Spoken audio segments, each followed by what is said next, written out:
ओपरे तन्न पंताणं त्यजन्ति सुधियो जना। हे प्रभु जीवात्मा, इस संसार में अनंत जीव राशि है। सब जीव सुख की अपेक्षा करते हैं। सुख तो अब तक संसार में किसी को नहीं मिला। अगर संसार सुख है तो तीर्थंकर संसार क्यों छोड़ता था? तीर्थंकर को क्या कम थे? देवों ने, इंद्रों ने, चतुर्निकाय देवों ने, इंद्र परिवारों ने उनका पूजा अर्चना की, जय जयकार की। प्रत्येक कल्याण में 12.5 कोटि वाद्य बाजे, सब कुछ इतना वैभव होते हुए भी तीर्थंकर ने संसार को त्याग करने का कारण, जो इंद्रिय सुख है वो क्षणिक सुख है। जो संसार में संसार जीव का सुख मिलता है, जीव को, वो इंद्रिय सुख होता है, कर्मजन्य सुख होता है।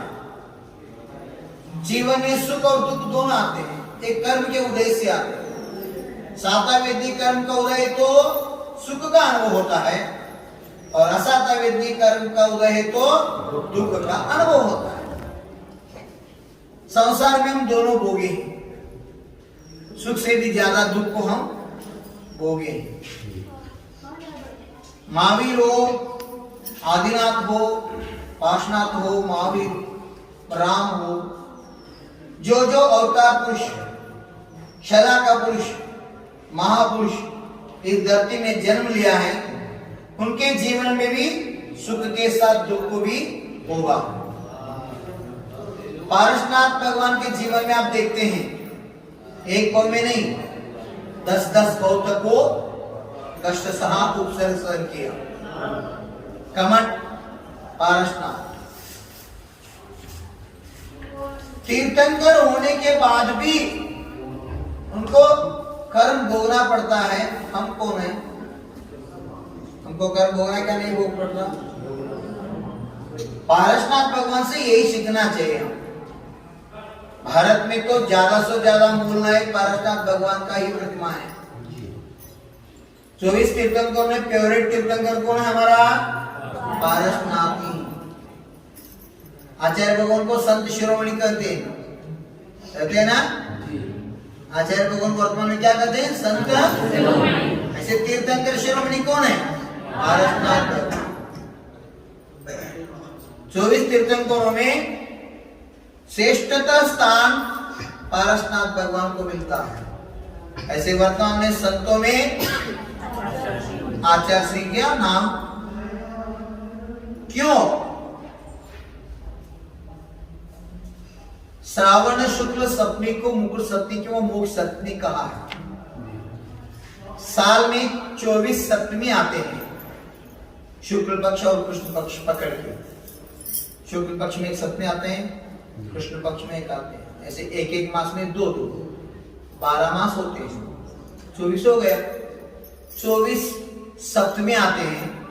सभी सप्तमी को मोक्ष सप्तमी नहीं कहा, मुकुट सप्तमी नहीं कहा। श्रावण शुक्ल सप्तमी को ही मुकुट सप्तमी अथवा मोक्ष सप्तमी कहा है। पारसनाथ स्टेशन बोलते हैं ना, शिखर जी को और एक नाम पारसनाथ हिल भी बोलते हैं। शिखर जी में सर्वोपरि उन्नत स्थान किसका है? पारसनाथ भगवान।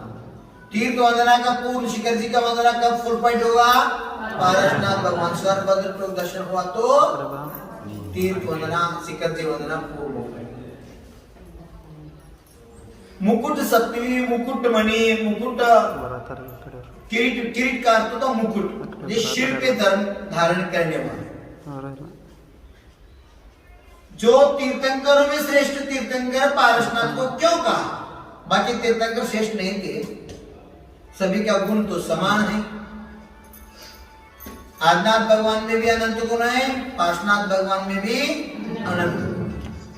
आदिनाथ भगवान को 34 अच्छे थे, पार्श्वनाथ भगवान को भी 34 अच्छे थे। आदिनाथ भगवान का मूल गुण अरिहंतावस्था में टोटल हम गणित करते हैं 46 और महावीर भगवान का पार्श्वनाथ भगवान की समान। गुणों से सब तीर्थंकर समान है, कोई भेदभाव नहीं। फिर भी पारसनाथ को इतना ऊंचा स्थान क्यों दिया जाता है? कारण क्या है? देखो, इस दुनिया में जो सुख में जीकर खाके पी के चैनी करके मर जाते हैं उसको कोई नहीं याद करता। इस भारत धरती पर ना वर्ल्ड पर अनेक राजा महाराजा हुए, सभी का नाम याद नहीं है। 65 का नाम, राम का नाम सभी को याद है। क्यों? उनके जीवन में सुख से भी दुख ज्यादा थे। इस दुनिया में बहुत पर्वत है, सब पर्वत क्षेत्र नहीं होता। बहुत पत्थर भी हैं, सब पत्थर भगवान नहीं होता। बहुत पेड़ भी हैं, सब पेड़ ग्रीष्म चंदन नहीं होता। क्यों? पर्वतों में श्रेष्ठ पर्वत किसको कहता है? माउंट एवरेस्ट बोलते हैं। हमारे सिद्धांत के अनुसार तीर्थराज तीर्थ शिरोमणि मृत्युंजय मुक्तिधाम सम्यक शिखर जी को पर्वतराज कहा है। मंत्रराज, परुराज, पर्वतराज नाम सुना होगा आपने। मंत्रराज नमोकार महामंत्र को कहते हैं। परुराज पर्यूषण पर्व को कहते हैं। तीर्थराज शिखर जी को कहते हैं। देखो, अनादिकाल से अब तक, अब से अनंत काल तक शिखर जी सिद्ध भूमि ही रहेगा। इसीलिए आगे में कहा है, क्या कहा? मृत्युंजय मुक्तिधाम। मृत्युंजय मुक्तिधाम, कभी उसका मृत्यु नहीं होगा, कभी उसका अस्तित्व नाश नहीं होगा। शाश्वत मुक्ति क्षेत्र बोलते हैं, मोक्षधाम बोलते हैं। भारत में, वर्ल्ड में कितने क्षेत्र हैं? सिद्ध क्षेत्र हो, तीर्थ क्षेत्र हो, अक्षय क्षेत्र हो, दक्षिणी क्षेत्र हो और पुण्य क्षेत्र हो। कितने प्रकार के क्षेत्र होते हैं? 5 प्रकार के क्षेत्र होते हैं। आप कौन कौन से क्षेत्र का दर्शन किया अब तक? कौन कौन से सिद्ध क्षेत्र का किया है? आपके पास सिद्ध क्षेत्र कौन सा है? मुखी है कितने? श्रीधर स्वामी एक है, एक ही का मुख्य स्थान है वो जी। मैं तो पहली बार जा रहा हूँ। नेमावत तो गया होगी, 5.5 करोड़ मुनिराज मोक्ष गए नेमावत से, नहीं गए? नैनागिरी 5 मोक्ष को प्राप्त कर लेता है, उस क्षेत्र को सिद्ध क्षेत्र का, चाहे तीर्थंकर हो, कोई भी सामान्य मुनि हो, अवतार पुरुष हो, महापुरुष हो, त्रिशेषशाला का पुरुष हो, कोई जीव जिस क्षेत्र से घाती अघाती कर्म नाश करके मोक्ष जाता है, उस क्षेत्र को सिद्ध क्षेत्र कहा। तीर्थ क्षेत्र किसको कहते हैं? जिस क्षेत्र में तीर्थंकर का कल्याण होते हैं, जिस क्षेत्र में तीर्थंकरों का कल्याण के होते हैं, गर्भ कल्याण हो, दीक्षा कल्याण हो, कोई केवल ज्ञान मोक्ष के 5 कल्याण होते ना। एक नाम बता सकते हैं आप? 500 कल्याणक एक ही स्थान में होकर मोक्ष गया, वो भगवान कौन है? वासुपूज्य चंपा। 500 कल्याण उधर ही होना हुआ उनका। देखो, 5 कल्याण पैकी कौन सा ही कल्याण हो, उस क्षेत्र को तीर्थ क्षेत्र कहा है। और तीर्थंकर का समोशन कहाँ आते हैं, उस क्षेत्रों को भी तीर्थ क्षेत्र कहा। तीर्थ क्षेत्र का दर्शन किया होगा।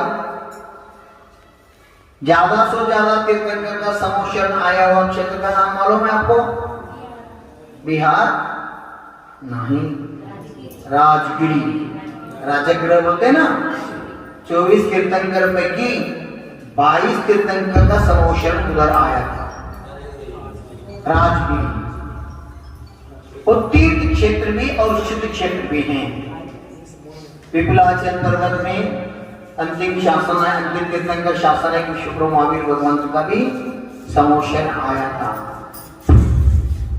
जिस क्षेत्र पर तीर्थंकरों का कल्याण के होते हैं, तीर्थंकर का समोशन आते हैं, उस क्षेत्र को क्या बोलेगा? तीर्थ क्षेत्र। तीर्थ का अर्थ जानते हैं?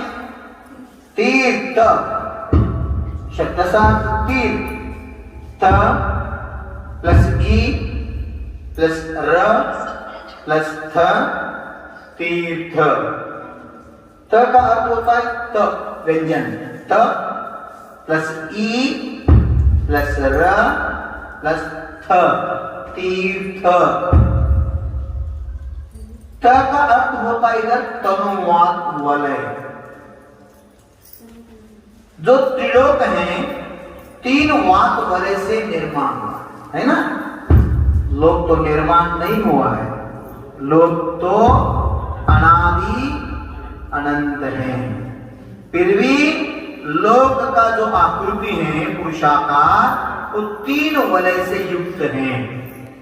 धनवात, घनोदधि और तनुवात। तनुवात वलय लोक का अंतिम भाग है। कितने लोक का विस्तार है? 3 से 43 गणरज्जु। तनुवात वलय जो ऊर्ध्व लोक में है, उधर कौन है? सिद्ध भगवान है। जो जो अब तक मोक्ष गए हैं, आदिनाथ हो, पार्श्वनाथ हो, महावीर हो, राम हो, कर्ण हो, जो भी मोक्ष गए हैं, सब आत्मा किधर है? सिद्ध शिला में है, वो भी तनुवात वलय में। उसके आगे आत्मा नहीं जा सकता। क्यों? धर्म द्रव्य का अभाव है। जब तक जिस क्षेत्र तक धर्म वलय है, धर्म द्रव्य है, तब तक आत्मा का प्रवेश होता है, गमन होता है। ऐसे उदाहरण मछली। मछली किधर अवगान करते हैं? पानी में, जल में। आकाश में करते हैं क्या? जल जिधर तक है उधर तक मछली जा सकते क्या नहीं जा सकते? ऐसे ही आत्मा जिस क्षेत्र में धर्म द्रव्य है, उस क्षेत्र तक आत्मा का गमन हो सकता है। उसके आगे आत्मा गमन नहीं कर सकता। इसलिए तनुवात वलय के आगे धर्म द्रव्य का अभाव है। इसलिए आत्मा तनुवात वलय में स्थिर हो जाता है, उसके आगे नहीं जाता। अभी आप मंदिर में खड़े हो गए, समझो सभी आपका चरण समान होगा सभी का। सिर आपका क्या होगा? ऊपर नीचे होगा ना। पर सिद्ध शिला में ऐसे नहीं है। सभी सिद्ध भगवान का, चाहे महावीर भगवान का आत्मा हो, चाहे आदिनाथ भगवान का आत्मा हो, सभी आत्मा का मस्तक समान